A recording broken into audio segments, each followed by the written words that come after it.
जय श्री कृष्णा। आप सभी का स्वागत है मेरे YouTube चैनल पर। तो आज हम सुनेंगे कार्तिक मास महात्म्य के 16वें अध्याय के बारे में। श्री कृष्ण गोविंद हरे मुरारी, हे नाथ नारायण वासुदेवा। श्री कृष्ण गोविंद हरे मुरारी, हे नाथ नारायण वासुदेवा। तो अब शुरू करते हैं 16वां अध्याय। राजा पृथु ने कहा, हे नारद जी, यह तो आपने महाप्रभु शंकर की बड़ी अद्भुत कथा सुनाई है। अतः कृपा करके आप यह भी बतलाइए कि उस समय राहु उस पुरुष से छूटकर कहाँ गया।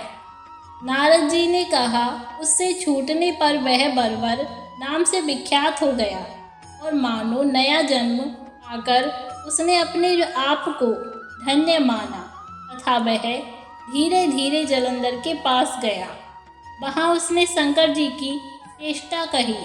उसे सुनकर दैत्यराज को बड़ा क्रोध आया और उसने सब दैत्यों को सेना सजाने की आज्ञा दी।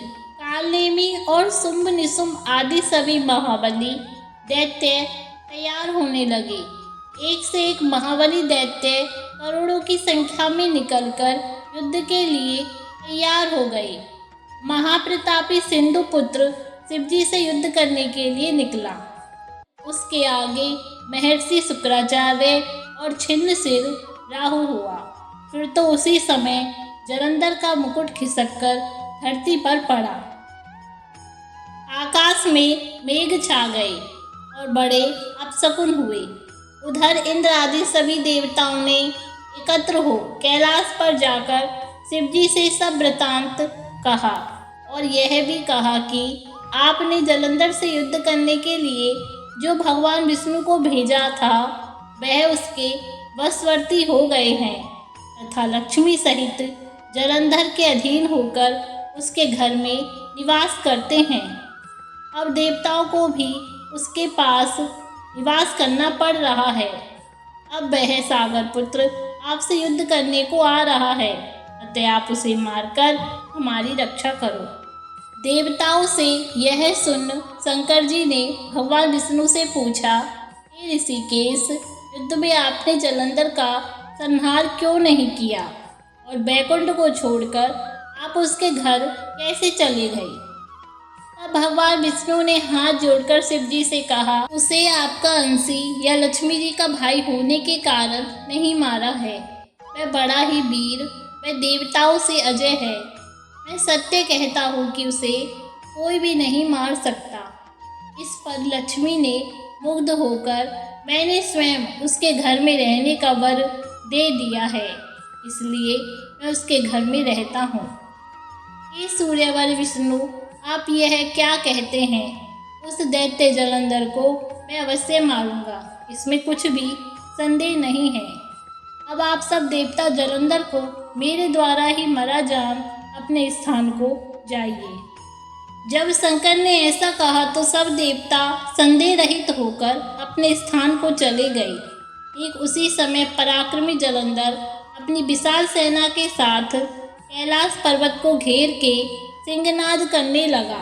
दैत्यों के नाद और कोलाहल से शिवजी क्रुद्ध हो गए। उन्होंने अपनी नंदी आदि गणों को उसके साथ युद्ध करने की आज्ञा दे दी। कैलाश पर्वत के पास भीषण युद्ध होने लगा। दैत्यों ने अनेक प्रकार के अस्त्र शस्त्र बरसाने शुरू किए। भैरी, मृदंग, शंख और तीरों तथा हाथी, घोड़ों व रथों के शब्द से धरती कांपने लगी। युद्ध में कटकर मरे हुए हाथी, घोड़े और पैदलों का पहाड़ सा लग गया, जिससे कि युद्ध भूमि और भी आग में हो गई। दैत्यों के आचार्य श्री शुक्राचार्य अपनी मृत संजीवनी विद्या से सब दैत्यों को जिलाने लगे। यह देखकर शिवजी के गण व्याकुल हो गए और उनके पास जाकर सारा वृत्तांत सुनाया। उसे सुनकर भगवान रुद्र के क्रोध की सीमा न रही। वे अपने भयंकर रूप से दिशाओं को प्रज्वलित करने लगे और फिर तो उस समय उनके मुख से एक बड़ी भयंकर कन्या उत्पन्न हुई, जिसकी दोनों जंघाएं ताल वृक्ष के समान थी। वह युद्ध भूमि में जाकर सब असुरों का चर्वण करने लगी। युद्ध भूमि में इस तरह विचरते हुए वह शुक्राचार्य जी के पास पहुंची और शीघ्र ही उन्हें अपने उदर में गुप्त कर लिया और फिर स्वयं भी अंतर्ध्यान हो गई। शुक्र के गुप्त हो जाने से दैत्यों का मुख मलिन पड़ गया और वह युद्ध छोड़कर भागने लगे।